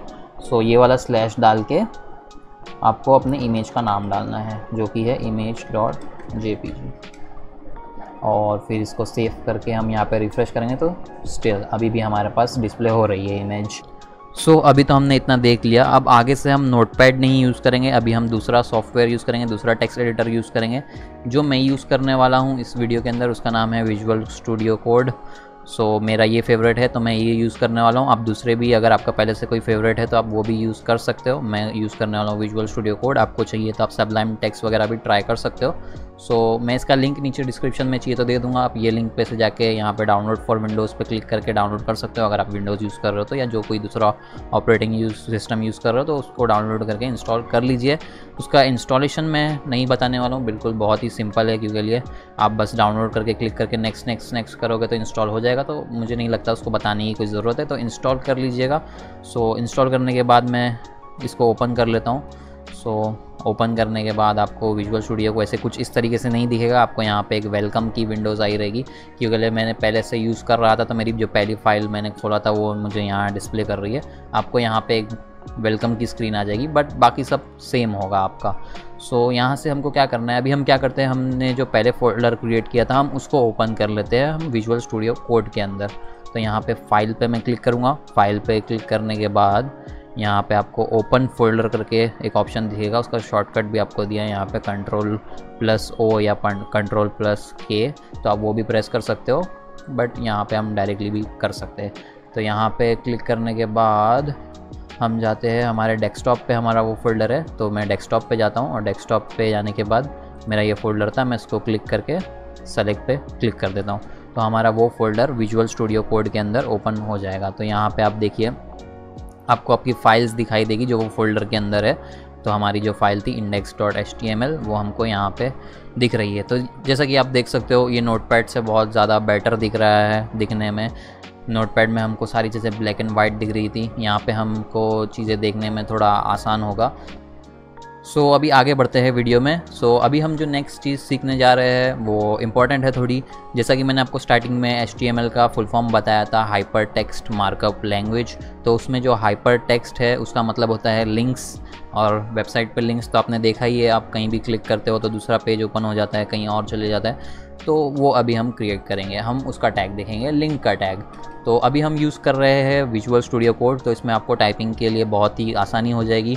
जैसा कि हमको पहले करना पड़ रहा था कि पहले लेस देन की साइन दबानी पड़ रही थी, फिर टैग का नेम लिखना पड़ रहा था, फिर उसको ग्रेटर देन की साइन लगानी पड़ रही थी, फिर उसको क्लोज़ करना पड़ रहा था। तो इसमें जैसा कि आपने देखा कि अपने आप क्लोज़ भी कर दिया। अगर मैंने यहाँ पे जैसे ही ग्रेटर देन की साइन लिखा, इसने अपने आप क्लोज़ कर दिया। वैसे आपको इतना भी करने की ज़रूरत नहीं है विजुअल स्टूडियो कोड में। आप सिर्फ टैग का नाम लिखोगे, समझ लीजिए जो हमारा फ़िलहाल टैग है वो है ए टैग, यानी जो लिंक टैग है उसका नाम यहाँ पे ए है, यानी एंकर टैग। सो लिंक के लिए ए वर्ड यूज़ किया गया है यहाँ पे। तो आप क्या करोगे, टैग का नाम लिखोगे और उसके बाद टैब प्रेस कर दोगे। जो आपकी टैब की है आपके कैप्स लॉक के ऊपर रहेगी, आप उसको प्रेस कर दोगे तो वो अपने आप उसको कंप्लीट कर देगा। और देख सकते हो यहाँ पे उसने उसका एक एट्रीब्यूट भी पहले से मेरे को कंप्लीट करके दे दिया लिंक के लिए। सो मैं इसको सेव करता हूँ। सेव करने के बाद हमारा पहले से ही index.html तो ब्राउज़र में ओपन है ही। सो उसको रिफ़्रेश करते हैं। सो कुछ भी नहीं हो रहा है, ये जो इमेज है वो है और नीचे कोई लिंक आ नहीं रही है। फ़िलहाल के लिए इस इमेज को यहाँ से हटा देते हैं तो हमको थोड़ा कंफ्यूज नहीं होगा, इसको हटा देते हैं। अब सेव करता हूँ और रिफ़्रेश, तो ब्लैंक है क्योंकि लिए कोई कंटेंट नहीं है। हमने यहाँ पे लिंक तो क्रिएट कर दी लेकिन लिंक में हमने कुछ लिखा नहीं है, और ये लिंक क्लिक करने पे कहाँ जानी चाहिए हमने वो भी लिखा नहीं है। सो यहाँ पे मैं लिख देता हूँ क्लिक मी लिखने के बाद अगर मैं सेव करके यहाँ पे रिफ़्रेश करता हूँ तो यहाँ पे क्लिक मी आ गया। तो देखिए ये एक लिंक हमने यहाँ पे क्रिएट कर दिया। इसके ऊपर जाने के बाद इसे हवर करने पर हमको यहाँ पे क्लिक का आइकन भी मिल रहा है। अब मैं इस पर क्लिक करूँगा तो फ़िलहाल कुछ होगा नहीं, क्योंकि हमने उसको कुछ बोला नहीं है कि क्लिक करने पर कहाँ जाना चाहिए। सो समझ लीजिए हम चाहते हैं कि क्लिक करने पे वो google.com पे चला जाए। तो यहाँ से मैं google.com का एड्रेस कॉपी कर लेता हूँ, जो भी उसका एड्रेस है https google.com, वो मैं यहाँ इस एट्रीब्यूट के अंदर लिखूँगा। सो ए टैग का एट्रीब्यूट है href। ये आप इसके अंदर आपको जो भी क्लिक करने पे जो भी पेज पे जाना चाहिए वो आप यहाँ पे दोगे इस एट्रीब्यूट के अंदर। तो मैं यहाँ पे उसको पेस्ट कर देता हूँ, और जो फ़िलहाल है वो है https google.com, यहाँ पे मैंने पेस्ट कर दिया। अब मैं इसको सेव करता हूँ, और सेव करने के बाद अब मैं यहाँ जाके रिफ़्रेश करूँगा और फिर मैं इस क्लिक मी पे क्लिक करूँगा। तो देखिए हम यहाँ पे रीडायरेक्ट हो गए, हमने google.com ओपन कर लिया। अब मैं वापस से बैक पे क्लिक करता हूँ। तो जैसा अभी आपने देखा कि ये हमारे सेम ही पेज पे ओपन हो गया, हमने यहीं पे क्लिक किया तो हमारे सेम पेज के अंदर ही ये जो google.com है ओपन हो गया। तो जैसा कि आपने देखा होगा कि कोई कोई वेबसाइट पे होता है, जब आप क्लिक करते हो तो एक न्यू टैब ओपन हो जाता है, सेम टैब के अंदर नहीं ओपन होता है। अगर वो हमको करना है तो वो कैसे करना है वो भी हम देख लेते हैं। तो उसके लिए हमारे पास ए टैग में एक एट्रीब्यूट अवेलेबल है, उसका नाम है टारगेट। आप टारगेट लिखोगे, एट्रीब्यूट का नाम, और फिर वही उसकी वैल्यू देने के लिए आप इक्वल्स की साइन और फिर डबल कोट्स, और डबल कोट्स के अंदर आप लिखोगे, यहाँ पे आप अंडरस्कोर डालोगे, अंडरस्कोर ब्लैंक। जैसे कि देखिए यहाँ पे ऑटो कंप्लीट के लिए भी आ रहा है, तो आप वो ऑटो कंप्लीट पे भी क्लिक कर सकते हैं, एंटर दबाओगे तो अपने आप हो जाएगा। और फिर सेव करोगे, सेव करने के बाद जाते हैं हमारे वेब पेज पे, वापस से इसे रिफ़्रेश करते हैं। रिफ़्रेश करने के बाद अब मैं इस पर क्लिक करूँगा तो देखिए अब ये सेम टैब में नहीं ओपन हो रहा है, अब ये न्यू टैब में ओपन हो रहा है। सो ये तो हमने देख लिया कि दूसरी वेबसाइट्स कैसे ओपन करना है या दूसरी वेबसाइट्स को कैसे लिंक करना है। लेकिन वेबसाइट्स में तो देखा ही होगा कि सेम पेजेस को लिंक करते हैं वेबसाइट में। अगर मैं google.com में भी चले जाता हूँ तो google.com में मैं यहाँ पे इमेजेस पे क्लिक करूँगा तो वो गूगल के इमेजेस वाले सेक्शन में चला जाएगा। तो हमारे भी वेबसाइट में सिर्फ एक ही वेब पेज तो नहीं होगा, अलग अलग वेब पेज हो गए। तो अलग अलग वेब पेजेस को हमको कैसे क्रिएट करना है और कैसे लिंक करना है हम वो देखते हैं अभी। सो यहाँ पे हम क्या करेंगे, अभी हम एक न्यू HTML फाइल क्रिएट करेंगे। जब से हम एक ही HTML फाइल में वर्क कर रहे थे, बट अभी हम एक न्यू HTML फाइल क्रिएट करेंगे। तो न्यू HTML फाइल क्रिएट करने के लिए देखो यहाँ पे आपको ऑप्शन दिया हुआ है विजुअल स्टूडियो कोड में, न्यू फाइल लिख के आप उस पर क्लिक कर दीजिए तो यहाँ ऐसे आ जाएगा। तो यहाँ पे हम अपने फाइल को दे देते हैं second.html, कुछ भी नाम दे सकते हो, बट .html देना इंपॉर्टेंट है, वो मैंने बताया था। तो वैसे ही सेम .html दे दिया एंड एंटर क्लिक कर दीजिए। तो देखिए ये सेम फोल्डर के अंदर एक न्यू फाइल क्रिएट हो गई। सो जैसा कि मैंने आपको बताया था, हर HTML फाइल के अंदर हम एक स्ट्रक्चर फॉलो करेंगे, तो वो सेम स्ट्रक्चर आपको इधर टाइप करना होगा। बट अभी हम फिलहाल विजुअल स्टूडियो कोड यूज़ कर रहे हैं, तो हमको उस बॉयलर प्लेट को टाइप करने की ज़रूरत नहीं है। बस आप क्या करिए, शिफ्ट दबा के अपना ये 1 की प्रेस करिए तो आपका ये एक्सक्लेमेशन मार्क आ जाएगा, और फिर आप टैब प्रेस करोगे तो देखिए अपने आप इसने हमारा जो बॉयलर प्लेट था उसको कंप्लीट कर दिया। तो आपको ये HTML डॉक टाइप ये सब आपको टाइप करने का ज़रूरत नहीं पड़ेगी, अपने आप आपको बॉयलर प्लेट तैयार करके दे देगा, और आप बस अपने बॉडी टैग के अंदर आके अपनी कोडिंग शुरू कर सकते हो। सो ये हमने एक और एक पेज क्रिएट कर लिया। इस पेज के अंदर हम चलो एक ब्लॉग जैसे क्रिएट कर लेते हैं। सबसे पहले हम एक टाइटल दे देंगे यहाँ पे, ब्लॉग टाइटल, और फिर एक P टैग में हम डेट दे देते हैं। एक आज की डेट क्या है, 27 अगस्त 2016 नहीं 2020 चल रहा है। ये हमारा एडिटर बहुत ज़माने पीछे चल रहा है लगता। और फिर एक इमेज टैग भी दे देते हैं यहाँ पे। देखिए सेम कितना इजीली टाइप हो जा रहा है, बस हमको ये टैग का नाम टाइप करना है और टैब प्रेस करना है, तो सब कुछ इजीली अवेलेबल हो जा रहा है हमारे पास। तो हम यहाँ पे इमेज, ओके, एक न्यू इमेज भी ले लेते हैं सेम। वाओ, इमेज की स्पेलिंग आई एम गेज। ये बटरफ्लाई की इमेज ले लेते हैं। कहाँ गई, कम ऑन लोड हो, इतना स्लो क्यों चल रहा है मेरा इंटरनेट, व्हाट द हेल। सो उसका कॉपी इमेज एड्रेस, और यहाँ पे आके इसके second.html हमने ये जो न्यू फाइल क्रिएट की है इसके अंदर हम सोर्स में पेस्ट कर देंगे। माय गॉड, ये भी इतना लंबा है, नहीं चाहिए ये दूसरी file. Something simple, can I get something simple please please please, this is simple. What the hell man, सब कुछ इतने लंबे लंबे कॉम्प्लिकेटेड है आपको देखने में। ओके, हमने जो फाइल डाउनलोड करी है वही हम यूज़ कर लेते हैं, हमारे फोल्डर के बाहर है ना। ओके ठीक है, image.jpg। ओके, सो देखते हैं ये डिस्प्ले हो रही है या नहीं। ओके, मैंने बताया ही नहीं आपको इसको डिस्प्ले कैसा करना है। अभी फ़िलहाल तो हमारे फोल्डर में, मतलब हमारे ब्राउज़र में तो ये index.html फाइल ही ओपन है, तो वही ब्राउज़र में शो करेगी। अब हमको उसको देखना है तो हम वो कैसे देखेंगे, तो वापस से हम अपने डेस्कटॉप पे जाएंगे, यहाँ पे अपने फोल्डर में जाएंगे, second.html पे राइट क्लिक करने के बाद ओपन विथ गूगल क्रोम। तो यहाँ पे हम हमारी ये second.html वाली फ़ाइल को देख पा रहे हैं, और नीचे कुछ टेक्स्ट भी ऐड कर देते हैं रैंडम सा। यहाँ पे एक P टैग ले लेता हूँ, ब्लॉग में कुछ लिखा भी होना चाहिए। अभी जो मैं लिख रहा हूँ ये lorem 10 करके, इससे हमको कुछ रैंडम टेक्स्ट मिल जाएगा, डमी टेक्स्ट। तो यहाँ अगर मैं इसको रिफ़्रेश करूँ तो आप देख सकते हो कुछ डमी टेक्स्ट भी ऐड हो गया है। तो हम क्या देखने जा रहे थे कि एक पेज से दूसरे पेज पे कैसे जाए। हमने देख लिया कि एक पेज से दूसरी वेबसाइट पे कैसे जाए, बस उसका लिंक डाल के। अब एक पेज से दूसरे पेज पे कैसे जाएंगे HTML के थ्रू, वो हमें देखना है। यानी हमको ये index.html पे से क्लिक करके हमको आना है ये second.html पे डायरेक्टली। तो मैं ये second.html को क्लोज़ कर देता हूँ। हमारे पास ये index.html पहले से ओपन है, इसको रिफ़्रेश कर लेते हैं एक बार ऐसे ही, और यहाँ पे चले जाते हैं। और यहाँ पे इसके index.html में जो इसका हमने सोर्स दिया है href, उसको हम रिमूव करके ./ डालेंगे, जैसा कि मैंने बताया था। ./ का मतलब सेम फोल्डर, क्योंकि ये देखिए ये index.html वाली जो फाइल क्रिएट किया है हमने, जो पेज क्रिएट किया है, वो हमारे सेम फोल्डर के अंदर ही है, इसलिए हम बोलेंगे सेम फोल्डर के अंदर second.html फाइल को ओपन करना है। तो इसका मतलब क्या हुआ, जब भी हम इस पर क्लिक करेंगे तो ये second.html फाइल को ओपन करेगा। और हमने यहाँ पे टारगेट ब्लैंक का एट्रीब्यूट दिया है, तो इसका मतलब क्या है कि सेम टैब में वो लिंक ओपन नहीं होगा, न्यू टैब में ओपन होगा। तो अभी जाके इसको ट्राई कर लेते हैं, यहाँ पे रिफ़्रेश कर लेता हूँ। रिफ़्रेश करने के बाद मैं यहाँ पे क्लिक मी पे क्लिक किया तो देखिए ये हमारा नेक्स्ट पेज ओपन हो गया। तो इसको आप बोल सकते हो आपने एक वेबसाइट बना ली, क्योंकि जो पहले हमारा एक सिंगल वेब पेज था, अभी हमारे पास 2 वेब पेजेस है। तो हमारे पास जब कलेक्शन ऑफ वेब पेजेस आ जाएंगे तब आप बोल सकते हो कि आपकी एक वेबसाइट है। सो अभी हमारी नेक्स्ट टॉपिक है फॉर्म्स। तो आपने सारी वेबसाइट्स में देखा ही होगा, साइन अप करने के लिए कोई फॉर्म फिल करते हो आप, लॉगिन करने के लिए कोई फॉर्म फिल करते हो आप। सो वो फॉर्म्स कैसे क्रिएट करना है HTML के थ्रू, अभी हम वो देखेंगे। सो अभी ये second.html वाली फ़ाइल हम क्लोज़ कर देते हैं, ये पेज को। हम अभी index.html वाली फ़ाइल में काम करेंगे, इसको फ़िलहाल के लिए क्लोज़ कर देते हैं और इसके अंदर से a टैग को हटा देते हैं।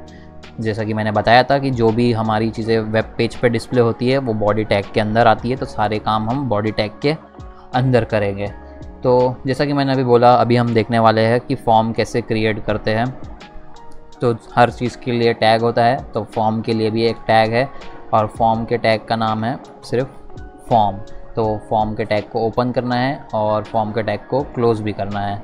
सो ये हमने फॉर्म टैग को क्रिएट कर लिया। अब जाके अगर हम अपने ब्राउज़र में अपने index.html को रिफ़्रेश करेंगे तो सेम कुछ नहीं दिखेगा, क्योंकि हमने फॉर्म क्रिएट तो कर दिया बट फॉर्म के अंदर कोई कंटेंट डाला ही नहीं है।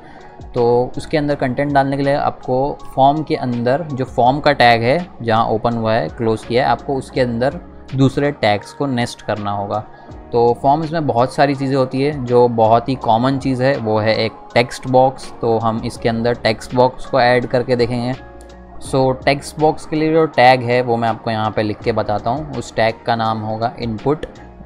और इनपुट टैग जो है वो सेम जैसा कि इमेज टैग है, जैसा कि मैंने बताया था, कुछ टैग को आपको डायरेक्टली क्लोज़ करना पड़ता है और कुछ टैग्स को आपको, मतलब कुछ टैग्स जो होते हैं वो सेल्फ क्लोजिंग होते हैं। तो इनपुट टैग जो है वो सेल्फ क्लोजिंग है, तो आपको यहाँ पे इनपुट लिख के बस उसी टैग के अंदर आप यहाँ पे ये स्लैश डाल दीजिए, बैकवर्ड या फॉरवर्ड स्लैश जो भी है वो, ये स्लैश डाल दीजिए और फिर वो टैग क्लोज़ हो जाएगा। और अगर मैं इसको सेव करूँगा और सेव करने के बाद मैं यहाँ पर इसको रिफ़्रेश करता हूँ तो देखिए यहाँ पर एक टेक्स्ट बॉक्स अवेलेबल हो गया है। बट इनपुट टैग्स को आप ऐसे नहीं लिखते हो, बस आप डायरेक्टली इनपुट को ऐसे खाली नहीं छोड़ सकते हो, यहाँ पे आपको उसको एक एट्रीब्यूट भी देना पड़ेगा। अभी फ़िलहाल के लिए मैंने उसको खाली छोड़ दिया है, तो इसने अपने आप क्रोम ने उसको डिफ़ॉल्ट इनपुट को टेक्स्ट बॉक्स समझ के दिखा दिया है यहाँ पे। बट यहाँ पे आपको उसको एक एट्रीब्यूट देना होगा, इनपुट को यहाँ पे एक एट्रीब्यूट देना होगा टाइप नाम का। उस एट्रीब्यूट की वैल्यू देने के लिए यहाँ पे डबल कोट्स डालेंगे और डबल कोट्स के बीच में हम उसकी वैल्यू को डालेंगे। सो जो वैल्यू हम डालने वाले हैं फ़िलहाल उसका नाम है टेक्स्ट, क्योंकि हमको सिर्फ एक सिंपल सा टेक्स्ट बॉक्स चाहिए। तो हम यहाँ पे इस एट्रीब्यूट में, इस टाइप एट्रीब्यूट में टेक्स्ट डालेंगे। My God I can't speak today. और उसको सेव करेंगे। सेव करने के बाद यहाँ पे आएंगे रिफ़्रेश, हमको सेम ही चीज़ मिलने वाली है, कुछ डिफरेंट नहीं, बस यहाँ पे हमको एक टेक्स्ट बॉक्स मिल चुका है। और इसके अंदर आप और भी एट्रीब्यूट्स दे सकते हो, लाइक आपने देखा होगा वेबसाइट्स में आपको यहाँ अंदर डिस्प्ले भी करता है, लिख के आता है कुछ like enter user name something like that, तो वो भी हम यहाँ पे कर सकते हैं। उसके लिए आपको अपने इनपुट में एक और एक एट्रीब्यूट देना होगा प्लेस होल्डर नाम का। सो प्लेस होल्डर एट्रीब्यूट का नाम टाइप करें और फिर इक्वल्स टू उसके बीच में वैल्यू देने के लिए यहाँ पे यहाँ पे इक्वल्स की साइन एंड डबल कोट्स, तो ताकि हम उसकी वैल्यू टाइप कर सके। तो जो भी आपको प्लेस होल्डर के अंदर चाहिए, जो भी आपको आपके टेक्स्ट बॉक्स में लिख के आना चाहिए वो आप यहाँ पे लिख सकते हो। तो मैं यहाँ पे लिख देता हूँ एंटर योर नेम। तो ये एंटर योर नेम लिख के मैं सेव करता हूँ कंट्रोल S, और यहाँ पे आके रिफ्रेश करता हूँ। तो देखिए यहाँ पे आपको आपके टेक्स्ट बॉक्स के अंदर एंटर योर नेम करके एक ऐसे प्लेस होल्डर लिख के आ रहा होगा, और जब आप उस पर क्लिक करोगे और टाइप करना स्टार्ट करोगे तो वो अपने आप गायब हो जाएगा। तो इस तरीके से आप प्लेस होल्डर को ऐड कर सकते हो अपने इनपुट्स के अंदर। सो ये तो हमने एक इनपुट देख लिया, हम और भी इनपुट्स देख लेते हैं। और भी अलग अलग टाइप के इनपुट्स होते हैं। मैं यहाँ पे इनपुट टाइप करता हूँ। इनपुट टाइप करने के बाद टैब दबाऊंगा तो ये अपने आप फिल कर देगा। अभी टाइप टेक्स्ट तो हमने पहले से देख लिया। अभी अगर मैं इधर टाइप में नंबर लिखता हूँ और सेव करता हूँ, सो सेव करने के बाद मैं यहाँ पे रिफ़्रेश करता हूँ, तो देखिए यहाँ पे हमको एक और एक वो मिल गया। वो मतलब क्या, एक और एक टेक्स्ट बॉक्स मिल गया। बट अब मैं इसके अंदर कोई टेक्स्ट टाइप करने का ट्राई करूँगा। लाइक मैं यहाँ पे टाइप कर रहा हूँ वर्ड्स, सुन सकते हो आप मेरे कीबोर्ड को, देखिए सही में मैं टाइप कर रहा हूँ, लेकिन यहाँ पे कुछ भी एक्सेप्ट नहीं होगा वर्ड्स, क्योंकि लिए मैंने वहाँ पे टाइप नंबर सेट किया है। लेकिन जब मैं कोई नंबर ऐड करूँगा तो देखिए तो नंबर एक्सेप्टेड है। तो यानी अगर आप टाइप नंबर सेट करोगे तो वहाँ पे सिर्फ नंबर्स एक्सेप्ट हो गए। सो और भी टाइप्स हैं, वो भी हम देख लेते हैं। कुछ टाइप्स कहाँ गया, ओके यहाँ इनपुट। अभी हम देख लेते हैं एक रेडियो टाइप देख लेते हैं। जब भी आप कोई वेबसाइट पे आपको जेंडर सेलेक्ट करना है बोलता है तो वहाँ पे आपको रेडियो बटन्स अवेलेबल होते हैं। सो वो कर लेते हैं। अब मैं यहाँ पे सेव करता हूँ। सेव करने के बाद आप देखोगे यहाँ पे, तो देखिए ये चेक के लिए एक रेडियो बटन आता है, लेकिन इसमें फ़िलहाल कुछ लिख के नहीं आ रहा है, तो हमको उसमें कुछ ऐड भी करना होगा। अगर जेंडर के लिए कर रहे हैं तो हम 2 रेडियो बटन ले लेते हैं, एक और एक इनपुट रेडियो सेव। देखिए यहाँ पे मैं ये स्लैश का सिंबल नहीं डाल रहा था क्लोज़ करने के लिए, बट ये विजुअल स्टूडियो खुद से ही मैं सेव करने पर उसको क्लोज़ कर दे रहा था, तो वो भी अच्छी बात है कि मुझे सब कुछ टाइप नहीं करना पड़ता है। सेव किया और फिर यहाँ पे रिफ़्रेश करता हूँ, तो देखिए यहाँ पे हमको 2 रेडियो बटन्स आ गए अवेलेबल। लेकिन देखिए यहाँ पे मैं क्लिक कर रहा हूँ तो मेरे को यहाँ पे दोनों पे क्लिक करने दे रहा है, एक ही पे क्लिक करने। जब आप जेंडर सेलेक्ट करते हो तो आप एक ही जेंडर सेलेक्ट करते हो, या तो मेल सेलेक्ट करते हो या तो फीमेल सेलेक्ट करते हो, बट यहाँ पे आपको दोनों सेलेक्ट करने दे रहा है। सो अगर आपको वो फंक्शनैलिटी चाहिए कि एक ही सेलेक्ट हो तो आपको यहाँ पे उसको एक और एक एट्रीब्यूट देना होगा। मैं ऊपर का ये 2 इनपुट्स क्लियर कर देता हूँ ताकि आपको बेटर समझ में आए। सो क्या करना होगा, आपको आपके दोनों इनपुट को एक सेम नेम नाम का एक नेम नाम का आपको एट्रीब्यूट देना होगा। सो इसमें मैं नेम दे देता हूँ जेंडर, और इसको भी आपको सेम नेम देना होगा जेंडर। जो भी नेम आपने पहले वाले इनपुट को दिया है वही सेम आप दूसरे वाले को भी दे दो। तो फिर जो आपका ब्राउज़र है वो समझ जाएगा कि ओके ये जो इनपुट्स है वो सेम ग्रुप को बिलोंग करते हैं। सो एक ही को सेलेक्ट करना है। सो अब अगर मैं यहाँ पे एक को सेलेक्ट करता हूँ तो देखिए एक सेलेक्ट हुआ, दूसरे को सेलेक्ट किया तो उस पे से सिलेक्शन हट गया और दूसरे पे आ गया सिलेक्शन। बट जैसा कि अभी आप देख सकते हो कि यूज़र को कुछ लिख के नहीं आ रहा है कि क्या सेलेक्ट हो रहा है, बस सिलेक्शन के लिए दे दिया है, बट क्या सेलेक्ट कर रहे हैं वो तो हमने बताया ही नहीं। बस यूज़र को अंधेरे में तीर चलाने के लिए छोड़ दिया, बस सेलेक्ट कर ले। तो हमको यूज़र को बताना पड़ेगा कि ये सिलेक्शन किसके लिए है और दूसरा वाला किसके लिए।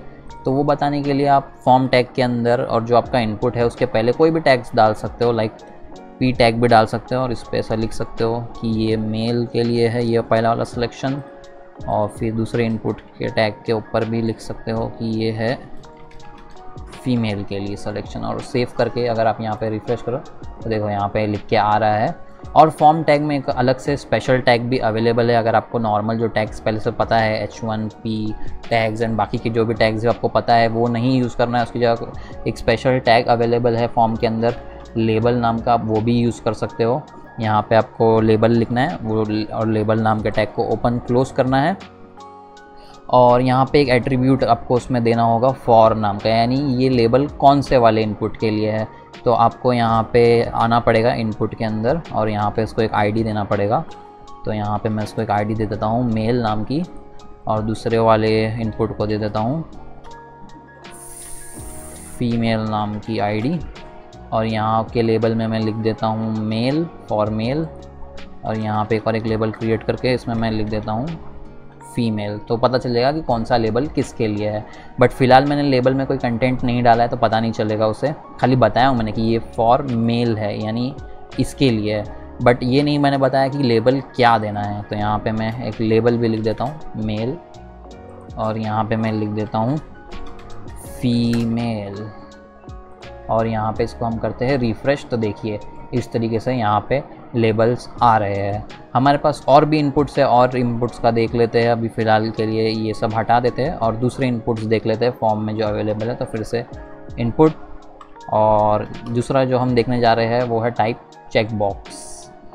तो यहाँ पे आप देख सकते हो ये चेक करने का कुछ ऑप्शंस है, यानी समझ लीजिए कोई वेबसाइट आपसे साइन अप के टाइम पे पूछ रही है कौन से डॉक्यूमेंट्स आपके पास अवेलेबल है, या आपकी हॉबीज़ उस टाइप से पूछ सकते हैं। तो उसके लिए ये अगर मल्टीपल ऑप्शंस का भी सेलेक्ट करवाने हैं आपको यूज़र से, तो आप चेक बॉक्स का यूज़ कर सकते हो।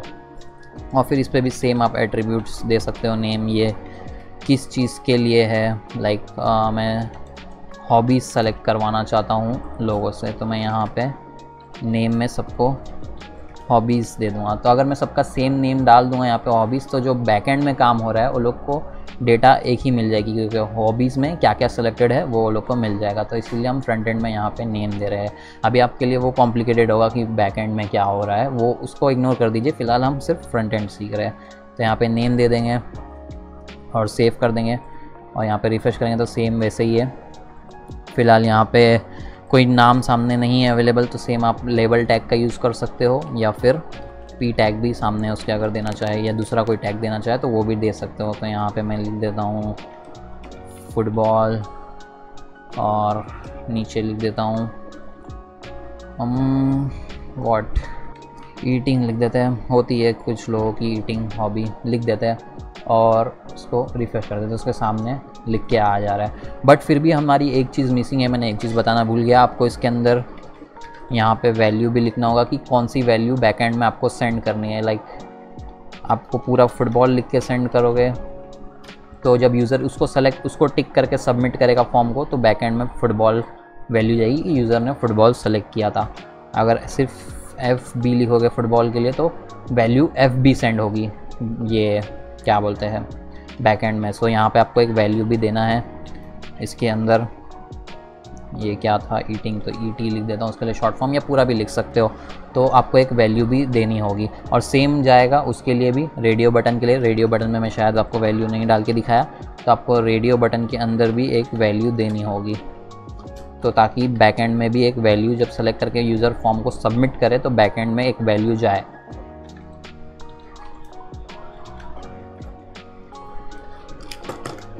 सो ये तो हो गए इतने इनपुट टैग्स। हमारे पास और भी इनपुट टैग्स में टाइप्स अवेलेबल है, तो थोड़े से और देख लेते हैं। एकदम सारे नहीं देखेंगे, आप जाके ऑनलाइन रीड कर सकते हो सारे अगर आपको जानने हो तो, बट थोड़े से और अभी फ़िलहाल देख लेते हैं input tags.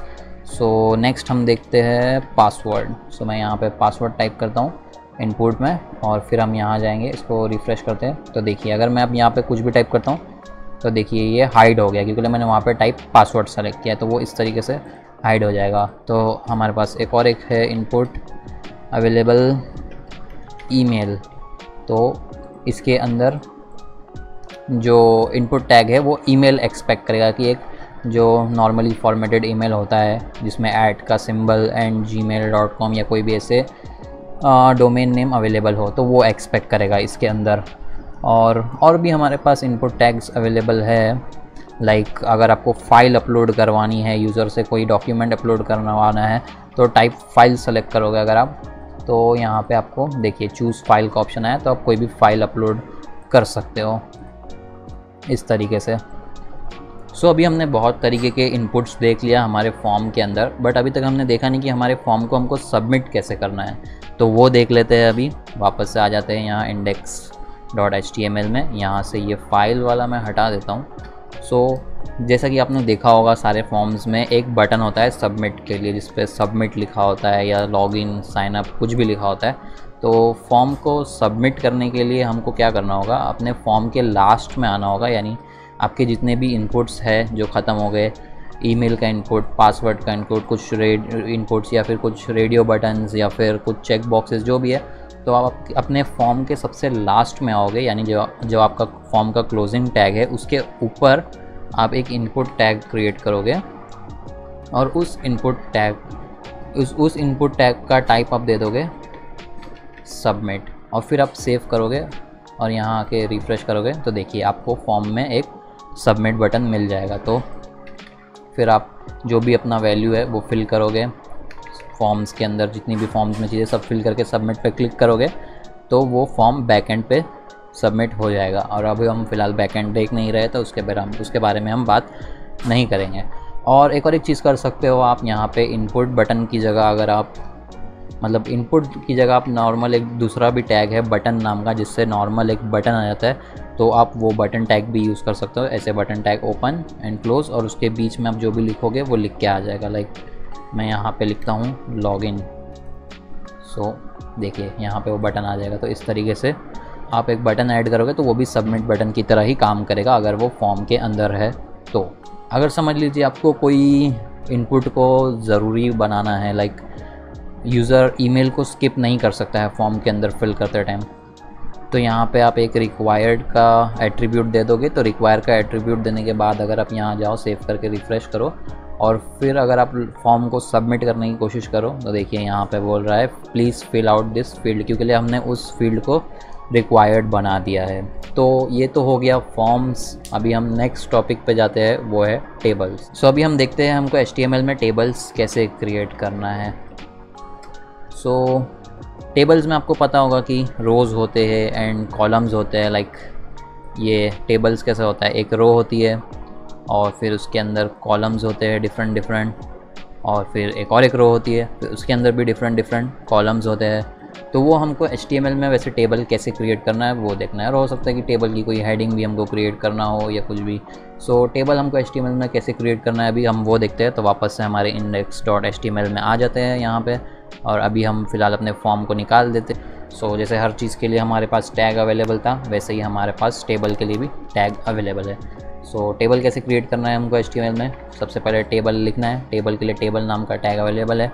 Table tag open करना है और टेबल के टैग को क्लोज़ करना है, और फिर उसके बाद हमको उसके अंदर जाना है। ये तो हमने एक टेबल क्रिएट कर दिया। तो जैसा कि मैंने बोला था टेबल के अंदर रोज़ होती है, फिर वो रोज़ के अंदर कॉलम्स होती है। तो रो कैसे क्रिएट करना है हमको, अब इस टेबल के अंदर एक रो क्रिएट करना पड़ेगा। तो इस टेबल के अंदर रो क्रिएट करने के लिए हमारे पास एक टैग अवेलेबल है TR नाम से, यानी टेबल रो। तो वैसे ही हमको TR नाम से टैग को ओपन करना है और फिर TR नाम से टैग को क्लोज़ करना है। तो ये हमारे टेबल में एक रो क्रिएट हो जाएगी। और फिर जैसा मैंने बोला था टेबल के अंदर रोज़ होती है एंड रोज़ के अंदर कॉलम्स होती है। तो हमारे पास रो है लेकिन उसके अंदर कोई कॉलम नहीं है फ़िलहाल। तो अगर हमको उसके अंदर कॉलम क्रिएट करना है तो उसके लिए भी हमारे पास एक टैग अवेलेबल है, उसका नाम है TD। तो इससे उसके अंदर एक कॉलम बन जाएगा। तो फ़िलहाल हमारे पास क्या है अभी वो देख लेते हैं। हमने एक टेबल क्रिएट किया, टेबल के अंदर हमने TR टैग को नेस्ट किया, उसके अंदर उससे एक रो क्रिएट हो गई, और उस रो के अंदर हमको एक कॉलम क्रिएट करना था तो उसके लिए हमने TD टैग का यूज़ किया। तो उसके अंदर एक कॉलम क्रिएट हो गया।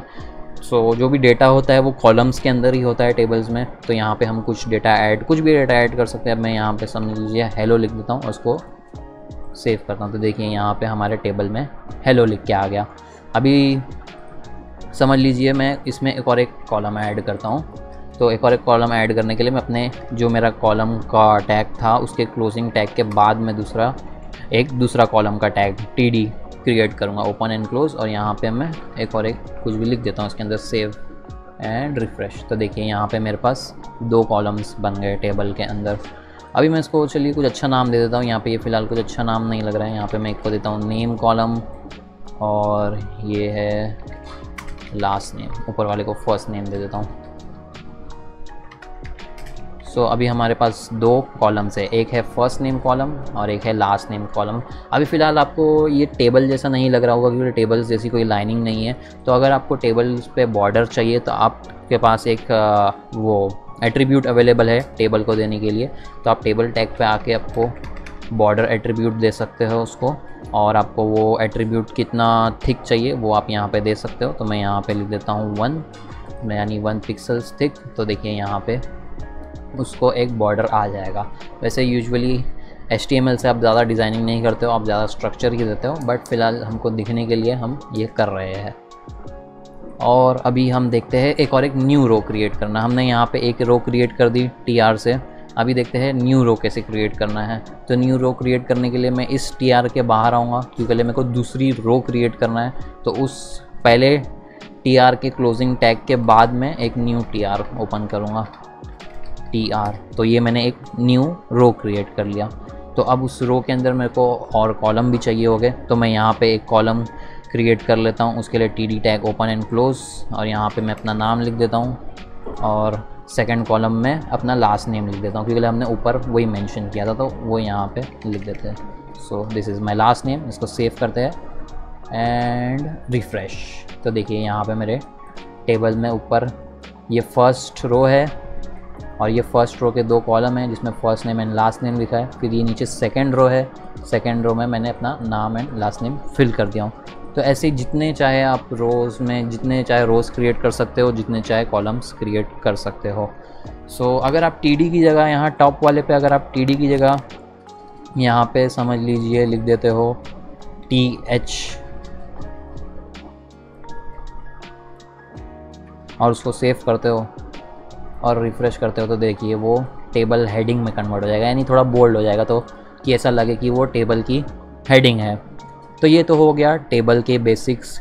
और अभी हम नेक्स्ट देखते हैं जो हमने अब तक इग्नोर किया था, हमारा ये टैग जो हमारे बॉडी टैग के ऊपर है, जहाँ बॉडी टैग ओपन हो रहा है उसके ऊपर ये कुछ टैग है, आपको दिख रहा होगा हेड टैग। इसको हमने अब तक इग्नोर किया है और इसको अभी भी हम एकदम डीप में नहीं देखेंगे क्योंकि लिए हम इसको अभी जो हम सीख रहे हैं HTML वो एकदम बिगिनर लेवल पे सीख रहे हैं, तो एकदम ज़्यादा डीप में जाने की ज़रूरत नहीं है। बट आप इतना समझ लीजिए, जैसा मैंने आपको बताया था कि बॉडी टैग जो है वो आपको जो वेब पेज पे जो भी आपका डिस्प्ले हो रहा है, आपकी स्क्रीन पे जितनी चीज़ें डिस्प्ले हो रही है वो सारी चीज़ें आती है बॉडी टैग के अंदर। और हेड टैग के अंदर आप ऐसे समझ सकते हो जो भी चीज़ें आप वेबसाइट के बारे में एक्स्ट्रा डिटेल्स आप अपने ब्राउज़र एंड सर्च इंजन वगैरह को बताना चाहते हो, वो चीज़ें हेड टैग के अंदर आएगी। लाइक आपके वेबसाइट में कोई कीवर्ड्स यूज़ हो रहे हैं वो आप उसके अंदर मेंशन कर सकते हो। आप अपने वेब पेज की default height, zip, default zoom वगैरह क्या होना चाहिए वो सब आप अपने हेड टैग के अंदर, यानी आपके वेबसाइट की एक्स्ट्रा डिटेल्स आप मेंशन कर सकते हो हेड टैग के अंदर। बट फ़िलहाल हम उतना नहीं देखेंगे क्योंकि ये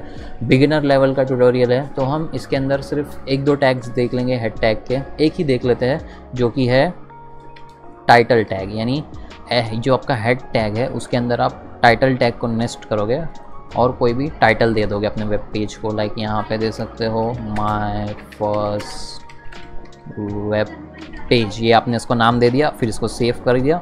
सेव करने के बाद आके आप यहाँ पे रिफ़्रेश करोगे तो देखो यहाँ आप देख सकते हो ऊपर जो है यहाँ टॉप पे पहले आपका index.html लिख के आ रहा था, बट अभी आपने अब यहाँ पे आपने जब उसको नेम दे दिया तो वो नेम यहाँ पे लिख के आ रहा है, क्योंकि अब आपका जो हेड टैग है वो आपके ब्राउज़र को बता रहा है ओके इस पेज का टाइटल ये है, तो वो ब्राउज़र उसको वहाँ पे डिस्प्ले कर रहा है।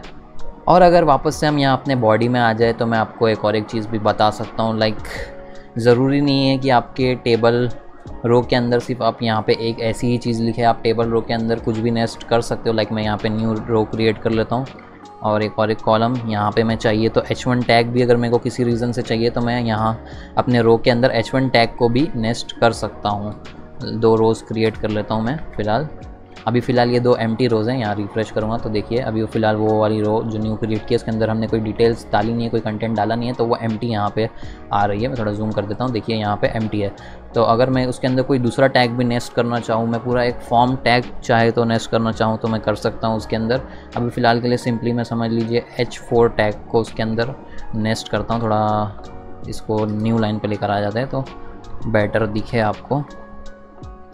यहाँ पे H4 मैंने ले लिया, H4 में मैं कोई एक दूसरा नाम लिख देता हूँ, फैज़ान एक नाम डाल देते हैं। और सेकंड रो में लास्ट नेम, सेकंड कॉलम में मैंने लास्ट नेम लिखा है तो यहाँ पे लास्ट नेम दे देंगे एक, यहाँ पे हमने एक लास्ट नेम दे दिया, सेव एंड इसको रिफ़्रेश करेंगे तो देखिए H4 की डिज़ाइनिंग इस पर आ गई।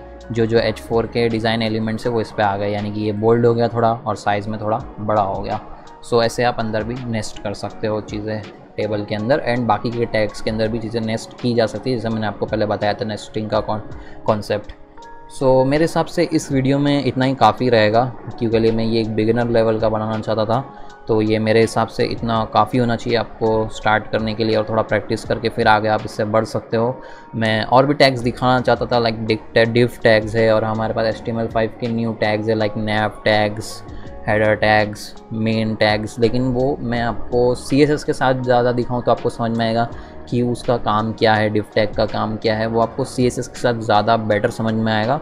तो वो मैं CSS के साथ में बताऊंगा। तो अभी के लिए आप इसको इतना प्रैक्टिस कीजिए, और फिर जब मेरी नेक्स्ट CSS की वीडियो आएगी तो उसमें हम HTML को थोड़ा और कंटिन्यू करेंगे और टैग्स देखेंगे, और CSS भी सीखेंगे, थोड़ा डिज़ाइन सीखेंगे, क्योंकि हमारे अभी वेब पेजेस बहुत बोरिंग दिख रहे हैं। बट जब हम CSS सीख जाएंगे तो हम अपनी वेबसाइट को अच्छे से डिज़ाइन कर सकते हैं, कलर्स ऐड कर सकते हैं और अलाइन कर सकते हैं बहुत सारी चीज़ों को अच्छे से। नेक्स्ट वीडियो के लिए इस चैनल को सब्सक्राइब कर लीजिए। आपको ये वीडियो पसंद आ गई हो तो इसको लाइक कर दो, और जो भी सीखना चाहे HTML और लोग के साथ में इस वीडियो को शेयर कर दो। Bye, I will see you guys in next video.